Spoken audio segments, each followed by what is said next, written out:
O que nós presenciamos ontem na Câmara dos Deputados foi um circo dos horrores. Porque o ministro da Educação, o Abraham Weintraub, foi convocado para prestar esclarecimentos na Comissão de Educação para falar sobre a entrevista que ele deu, na qual ele dizia que nas universidades federais do Brasil havia extensas plantações de maconha e que, em alguns casos, usavam laboratórios de química das universidades para criar drogas sintéticas. Então o que a gente viu lá realmente foi, sim, como eu disse, um circo dos horrores. Porque o ministro foi para defender mentiras, que ele sabe que são mentiras, foi lá e insistiu nisso. Então ele mente numa comissão de educação e muitos deputados acusaram o Abraham Weintraub de crime de prevaricação. Ou seja, ele, como ministro da Educação, não apenas não está defendendo a educação brasileira, não apenas não está defendendo as universidades brasileiras, como está atuando para destruí-las.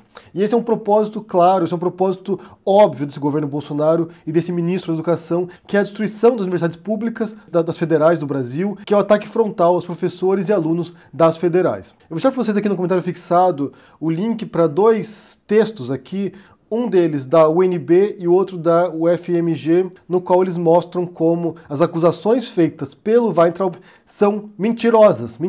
Ele utilizou como referência lá na comissão vídeos de reportagens, artigos de jornais, sendo que depois, posteriormente, investigações policiais e a justiça declararam que isso não procedia. Ou seja, ele foi lá e mentiu e insistiu na mentira, e isso é muito grave, na verdade. Isso é muito sério e pode dar consequências graves para o ministro, sim.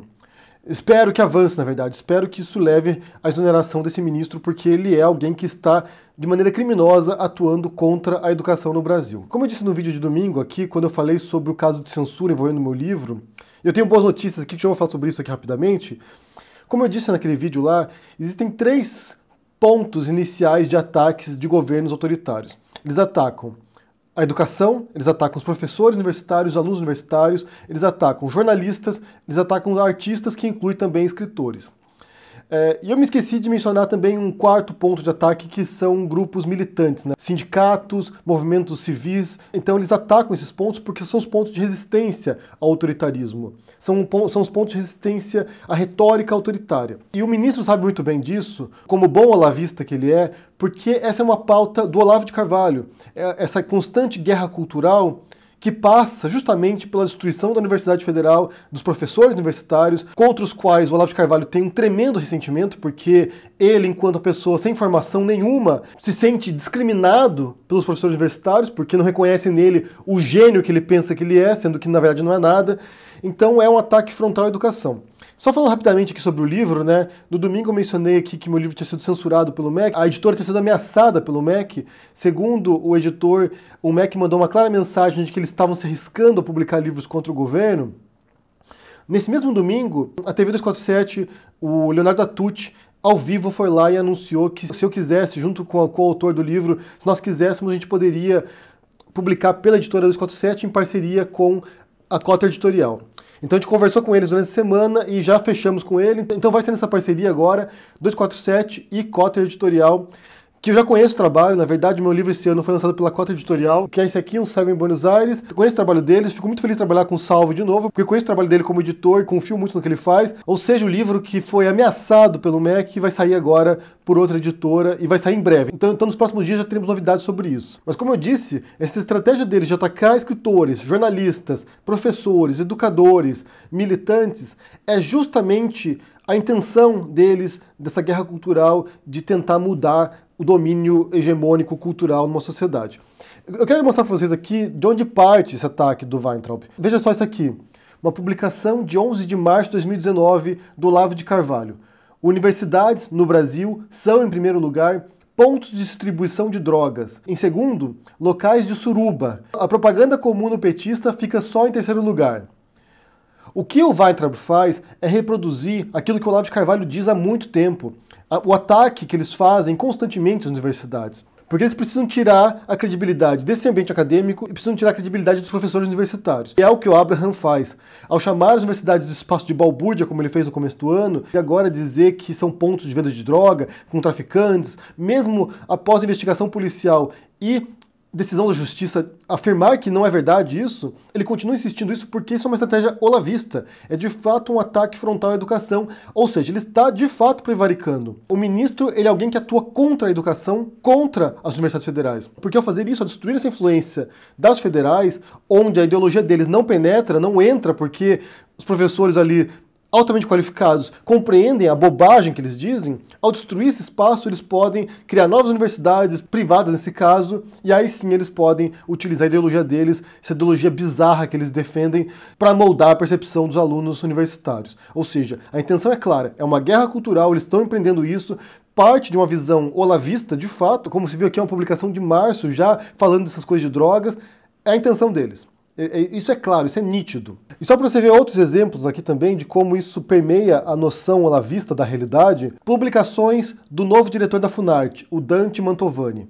Publicação de 3 de maio. Cursos de filosofia e sociologia das universidades federais só ensinam marxismo. O marxismo matou muito mais do que o nazismo. Só isso justificaria o fechamento de todos esses cursos. Ou seja, o novo diretor da Funarte, indicado pelo Bolsonaro e também olavista ferrenhos aqui, propõe o fechamento de todos os cursos de filosofia e sociologia nas federais. Outra publicação do Mantovani, também de maio. Pais, jamais deixe seus filhos sequer passarem perto de uma universidade federal. O lugar é mais perigoso para a juventude do que Iraque em guerra. E outra publicação do atual diretor da Funarte, o novo nomeado para a direção do Funarte, de 15 de abril. Eu não sou favorável à privatização das federais. Sou favorável ao seu fechamento. Trata-se de pocilgas que custam bilhões para o contribuinte e só produzem militantes parasitas moldados para destruir integralmente a sociedade que as sustenta. Quem em sã consciência cria crocodilos dentro de casa, pagando sua alimentação, mesmo sabendo que um dia a fera irá devorar seu tratador. Essa é a visão, nesse caso particular, do Mantovani, mas que reflete, como eu disse, a visão do Olavo de Carvalho e de vários outros olavistas. Se você acompanha outros influenciadores olavistas, essa é uma visão que perpassa todos eles, uma visão disseminada.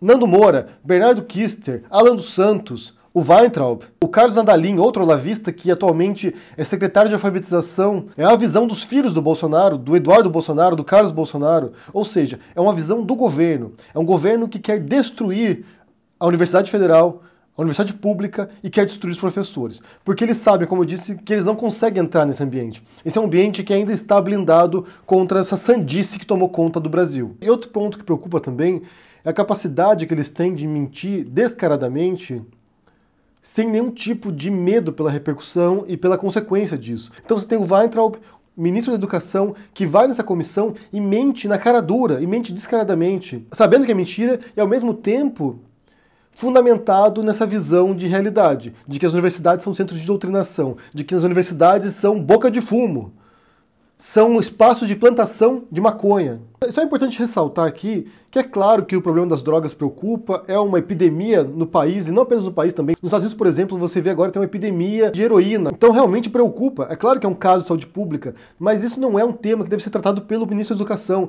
O ministro da Educação não é força policial, não é força de justiça, não deve estar tratando desse assunto.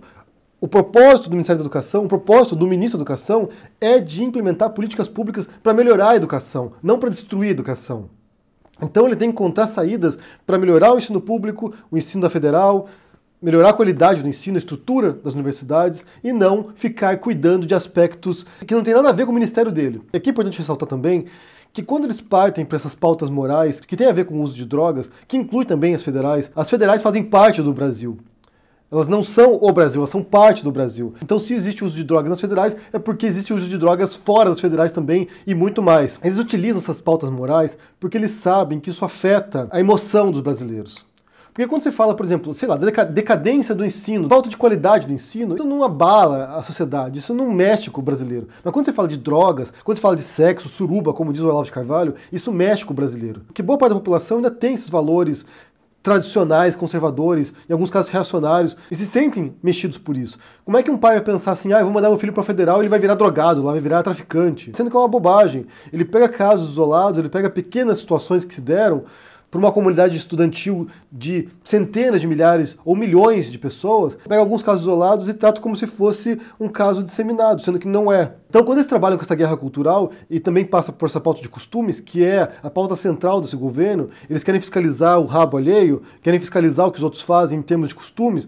Quando eles fazem isso, eles sabem que eles mexem com o emocional dos brasileiros, mexem com aquilo que motiva as pessoas, que é justamente se prevenir de certos riscos culturais e morais. Ou moralistas, em alguns casos, porque a pessoa não faz publicamente, mas faz no privado. Tem lá o pai de família, todo moralista, que critica suruba, entre aspas, nas universidades, mas tem amante, tem uma casa secundária com a família paralela. Então, assim, é o falso moralismo que representa esse governo. É da boca para fora. Contra a corrupção, e você tem o filho do presidente envolvido lá na rachadinha, e ele tentando blindar o filho para não ser investigado. É esse tipo de contradições que você vê o tempo todo. Defender valores familiares, você tem lá o guru do Bolsonaro, o Olavo de Carvalho, que só fala palavrão o tempo todo. Então, assim, é realmente a hipocrisia dessas pessoas e a falta de espelho em casa, né? De você se enxergar e ver que você, na verdade, não tem nada dessa defesa moral que eles acham que tem. Sendo otimista aqui, eu imagino que essa participação dele agora pode ser o início do fim da gestão do Weintraub. Porque quando ocorreu isso com o Vélez, foi quando ele caiu. Sendo otimista aqui, porque na prática, como eu disse, a gente pode continuar meses a mais com o Weintraub, e na pior das hipóteses pode cair o Weintraub e entrar alguém muito pior, porque como eu disse já aqui várias vezes,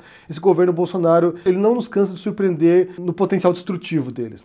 Então ele pode tirar o Weintraub e botar alguém muito pior lá, e aí sim, prosseguir nessa guerra cultural, continuar nesse embate constante na pauta dos valores, porque é onde eles trabalham, é onde eles operam, é explorando os sentimentos negativos dos brasileiros, os medos dos brasileiros e esse moralismo que existe na população brasileira, que eles sabem explorar muito bem. É o trabalho deles, é onde eles atuam.